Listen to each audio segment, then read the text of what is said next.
ہمیشہ ایک عورت ہی دوسری عورت کی دشمن ہوتی ہے۔ یہ اتنی لمبی سٹوری تو نہیں ہے، پر جو بھی سٹوری ہے وہ بالکل حقیقت ہے، اور یہ کسی اور کے ساتھ نہیں بلکہ میرے ساتھ خود ہوئی ہے۔ ایک کام والی لڑکی تھی جس نے میرے ہسبینڈ پر ٹورے ڈال دیے تھے، اور جب میری اذلان پر پریگننسی تھی تو میں نے اس پر دل دکھا کر اپنے پاس رکھا، اور اس نے جو ہے نا میرے پیٹھ پیچھے جو ہے نا بہت کچھ سوچ رکھا تھا۔ اور یہ بات اب سے نہیں شروع، یہ بات صدیوں سے جاری ہے کہ ایک عورت ہی دوسری عورت کا گھر اجاڑتی ہے۔ تو آئیے چلتے ہیں ویڈیو کی طرف۔ السلام علیکم، آئی ہوپ آپ سب ٹھیک ہوں گے۔ میں بھی بالکل ٹھیک ہوں الحمدللہ۔ تو جیسے کہ میرا ٹاپک آپ سب کو پتہ چل ہی گیا ہوگا کہ ایک سٹوری جو ہے وہ سٹوری نہیں ہے، یہ ریئل ایک حقیقت ہے جو میرے ساتھ ہو چکی ہے، مجھ پر گزر چکی ہے۔ جب اذلان پیدا ہونے والا تھا نا تو مجھے کافی میری طبیعت خراب ہوتی تھی۔ میرے بچے تھے چھوٹے، تو میرے ہسبینڈ تھے، میرا ماشاءاللہ سے بھرا پڑا گھر تھا۔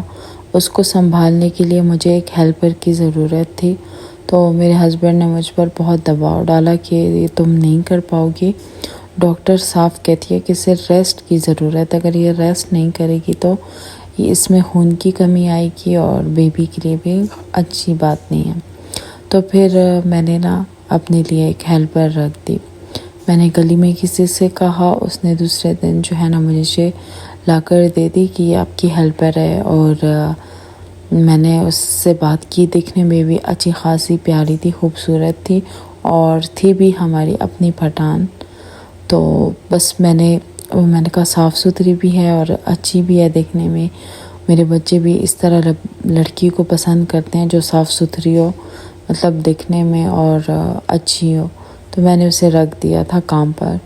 ہسبینڈ سے بس میں نے اتنا کہا کہ اس کی اتنی سیلری ہے، تو میرے ہسبینڈ نے کہا جیسے تمہیں مناسب لگے ویسے صحیح ہے، کیونکہ تمہارے لیے بھی یہ فی الحال بہت زیادہ بہتر ہے ہیلپر رکھنا۔ تو اس طرح دن گزرتے رہے۔ اس طرح میں ڈیپ کلیننگ کرتی تھی کہ اگر میری پریگننسی کے لیے کچھ کم دن ہو جائیں گے، مہمان آئیں گے تو گھر گندا ہوگا۔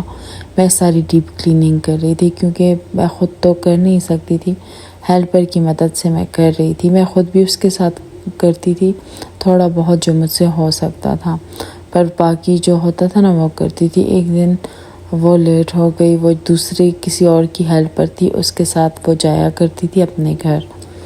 تو وہ دیر ہو گئی، تو میرے ہسبینڈ نے کہا آؤ ہم دونوں اس کو چھوڑ دیتے ہیں اس کے گھر، اور اس کا گھر بہت زیادہ دور تھا۔ پھر ہم دونوں گئے اس کو گھر چھوڑنے۔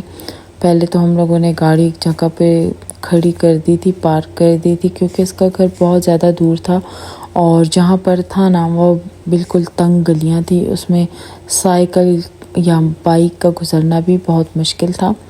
تو ہم لوگوں نے گاڑی پارک کر دی اور اس کو روانہ ہو گئے۔ جب گئے تو ان کے گھر پہنچے، پہلے تو اس کی والدہ نے بہت ڈانٹا کہ کیوں دیر سے آئی ہو اس طرح۔ تو ہم لوگوں نے کہا کہ ہمارے ساتھ تھی، ٹینشن کی بات نہیں ہے۔ پھر اس کی والدہ نے کہا تھا کہ آؤ ہمارے گھر، تو ہم نے کہا، بہت اصرار کر رہی تھی، ہم نے منع کیا، پر وہ کہہ رہی تھی نہیں۔ پھر میرے ہسبینڈ نے کہا چلو چلتے ہیں، بری بات ہے، بڑی عورت ہے تو چلے جاتے ہیں، کہیں گی کہ ہم غریب لوگ ہیں اس وجہ سے ہمارے گھر نہیں آتے۔ ہم ان کے گھر چلے گئے تھے، ہم بیٹھے تو یہ لوگ چائے کا انتظام کر رہے تھے، تو میرے ہسبینڈ نے منع کیا کہ میں تو چائے نہیں پیتا۔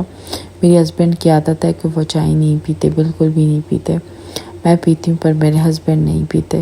پھر میرے ہسبینڈ اور میں روانہ ہو گئے۔ جب ہم جا رہے تھے، پہلے میرے ہسبینڈ نکلے، میں اس کی امی کے ساتھ بات کری تھی کہ اگر اس طرح دوبارہ سے لیٹ ہو تو آپ لوگ ٹینشن نہ لو، ہم خود آپ کے گھر تک اس کو پہنچا دیں گے، اور آپ لوگ اس کو غصہ نہ کرو۔ تو میں اسے سمجھا رہی تھی، میرے ہسبینڈ جو ہے وہ باہر نکل رہے تھے ابیان اور افنان کے ساتھ۔ تو جب دیکھا تو یہ بھی باہر چلے گئی تھی۔ اچھا، مجھے کچھ بھی نہیں پتا تھا، کہ مجھے اتنا بھروسہ تھا اس لڑکی پر کہ میں نے اس طرح کچھ سوچا بھی نہیں۔ تو دیکھتے ہیں کہ یہ لڑکی بھی باہر چلی گئی، اور میرے ہسبینڈ نے کہا اس نے ہاتھ پکڑنے کی اس طرح کوشش کی کہ پلیز نہ جائیں، بیٹھ جائے، چائے پی لے، اور اس کی آنکھوں میں ایک عجیب سی کشش تھی، جیسے میرے ہسبینڈ کو بہت زیادہ گھور رہی ہو۔ مجھے اس طرح کبھی کبھار لگ جاتا تھا، پر میں کہتی تھی نہیں، یہ میرا وہم ہے، زیادہ شک کرنا اچھی بات نہیں ہے۔ تو جب ہم گھر آ گئے اس طرح نا، مجھے تو خیر پتہ بھی نہیں تھا کس طرح کچھ ہوا ہے۔ جو کچھ ہوا تھا میرے ہسبینڈ کے ساتھ ہوا تھا۔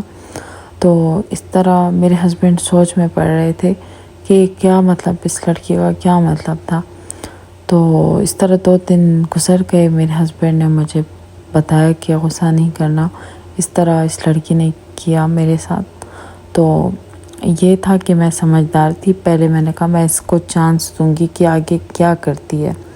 میں نے بالکل اس کو یہ پتہ نہیں لگنے دیا کہ مجھے سب کچھ سمجھ آ گئی ہے کہ میرے ہسبینڈ کو نا میرے ہسبینڈ پہ ڈورے ڈالنے لگی ہے۔ اور مجھے تو بہت زیادہ غصہ آ رہا تھا کہ مطلب یہ میری بیماری کا فائدہ اٹھا رہی ہے اور اپنی غربت کا بھی یہ فائدہ اٹھا رہی ہے۔ ایک تو میں نے اس پہ دل دکھا کر اس کی اتنی میں نے ہیلپ کی۔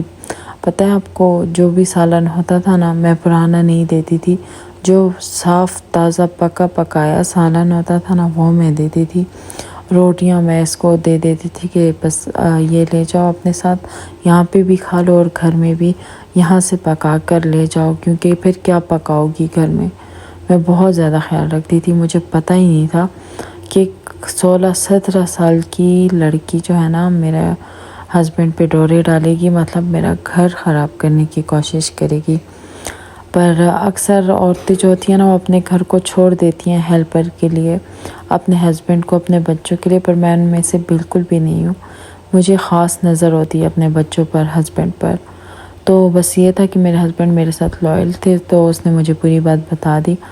پھر اس طرح جو ہے نا میں نے اس پہ نظر رکھ دی، کیونکہ ایک تو مجھے ضرورت بھی تھی، میں بیمار تھی، اور اس طرح کرتے کرتے نا 1 مہینہ ہو گیا۔ پھر اس کے بعد اس نے یہ ضد لگا لی کہ جو ہے نا میرا گھر بہت دور ہے، دوسری جو کسی اور کے گھر میں ہیلپر کام کرتی ہے اور مجھے لاتی نہیں ہے، تو میں اس طرح آ نہیں سکتی، اب تمہارا ہسبینڈ جو ہے نا مجھے صبح شام میرے پیچھے آیا کرے گا۔ اچھا، جب یہ بات میں نے سنی نا، پھر مجھے بہت بڑی گڑبڑ لگی۔ پہلے تو میں نے سوچا شاید بچی ہے، میں نے معاف کر دیا تھا، میں نے کہا بیچاری تو بہت زیادہ غریب ہے، کام بھی نہیں ہے، میں نے رکھ دیا تھا۔ پر جب مجھے پتہ چلا نا، پھر میں نے اس کو کہا کہ بھائی اب تم اپنا کام کرو، اور میں تمہیں اور نہیں رکھ سکتی، کیونکہ مجھے یہ چیزیں پسند ہی نہیں ہیں۔ پھر بس اس کی امی سے میں نے کہہ دیا، اور پتہ ہے وہ کہہ رہی تھی میں نہیں جاؤں گی، میرے ساتھ ضد کر رہی تھی کہ یہ کیوں مجھے پہلے سے کیوں نہیں بتایا، اور یہ وہ نا بہت زیادہ، کیونکہ اس کی تو نیت ہی خراب تھی۔ تو بس پھر اسے میں نے ہٹا دیا تھا، اور شکر ہے میرا گھر سیف ہوا تھا، کیونکہ میری اس پر نظر تھی۔ اور آپ بھی اس طرح اپنی نظروں کو، آنکھوں کو ہیلپر پہ رکھا کریں، ٹھیک ہے نا۔